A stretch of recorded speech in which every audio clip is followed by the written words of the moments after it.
example of exactly what we're talking about when it comes to business decisions, okay?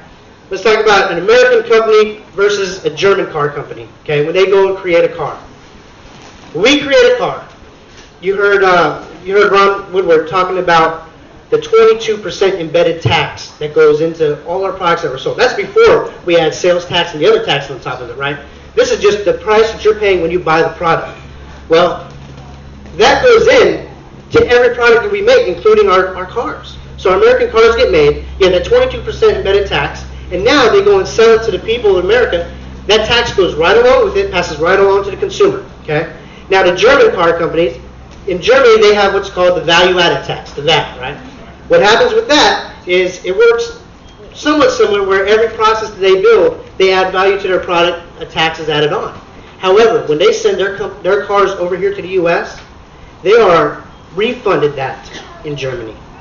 So now they're sending that over without that tax component that we already have in our product here. How do we compete with that? Now we send our product over to Germany. What happens? We send our embedded tax right along with it over to Germany.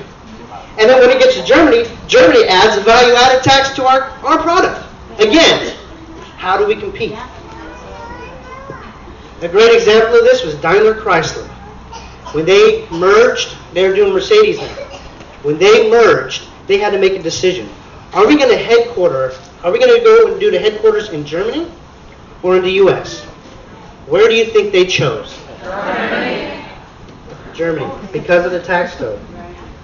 If we can eliminate these embedded taxes and reduce the cost of American goods in the global market, no one would have our businesses that are fleeing our country because of our tax code, because of the punishing tax code that we have, we would start to see them come back. We'd stop seeing people leave. We could create the greatest tax haven in the world right here in the United States just by taking away all of these crazy taxes and going to one consumption-based tax. And if we did that, there was a study done, and by Bill Archer. Well, not done by Bill Archer, but when Bill Archer was chairman of the House Ways and Means Committee, he always wanted to quote at this informal study that was done. It was a survey of 500 companies in Europe and Japan.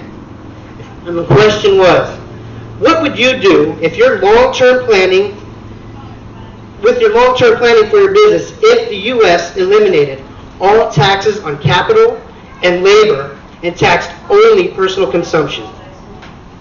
80% of those companies said they would build their next plant here in America.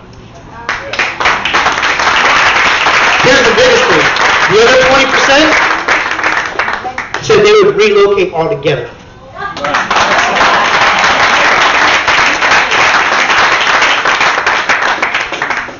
Create the greatest tax haven, businesses come here, jobs go up, wages go up, spending goes up, sales tax goes up for the government. Who loses? IRS. The Congress loses power. Agreed. And again, that's another one of the reasons I support this so much, is we're looking at the largest shift in power from a government to its people in over 200 years. Currently, we're talking about an estimated of over $11 trillion in offshore accounts. We started to talk about the underground economy earlier. Well, there's other things besides the underground economy. There's things that are being done that are perfectly legal. People who store their money overseas to avoid the tax consequences here. It's perfectly legal, and of course the government's always looking for ways to capture that. But here's the way to capture it. You capture it on consumption, and now they don't have the tax consequences for saving money here in the United States. We could see that $11 trillion come back to our shores, work in our marketplace, raise our stocks, and also it creates, when it goes into our financial marketplace, it allows the banks to give more loans for businesses to expand or build and create, again, more jobs here in the United States. Common sense, absolutely. $1.5 to $3 trillion escapes taxes in the underground economy that we were talking about, the illegal, the drug dealers, and people who earn money under the tables. Again, by making them pay whenever they buy something, they will pay taxes. We were mentioning the prebate earlier. We were talking about how the prebate goes to every family so that you can live up to the poverty level without having to pay taxes. The cost of that. They looked at the estimate by Beacon Hill Institute of Suffolk University in Boston, about $489 billion a year at 100% participation.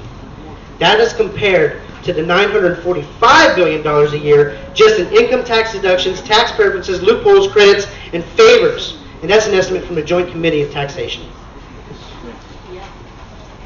Again, this can happen. We just have to get the people educated, on board, and behind it. And I believe it can. I want to leave you with this. This was said from Thomas Jefferson to Albert Gallatin in 1802, the fourth United States Secretary of Treasury. We might hope to see the finances of the Union as clear and intelligible as a merchant's books, so that every member of Congress and every man of any mind in the Union should be able to comprehend them, to investigate abuses, and consequently to control them. Our predecessors have endeavored by intricacies of the system, shuffling the investigation over from one office to another, to cover everything from detection. I hope we shall go in the contrary direction, and that by our honest and judicious reformation, we may be able to bring things back to that simple and intelligible system on which they should have been organized at first. Thank you.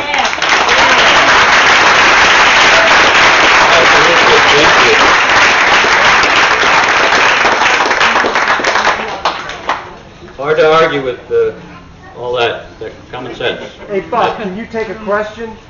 Sure. If we can get the fair tax, what are we going to do with all the tax attorneys and tax accountants?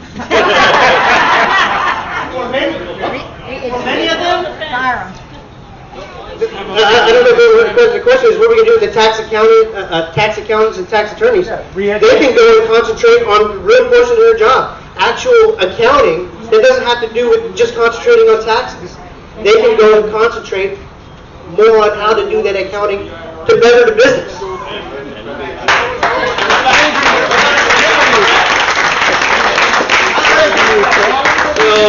that's the one unemployment figure I can deal with. Yeah. The IRS.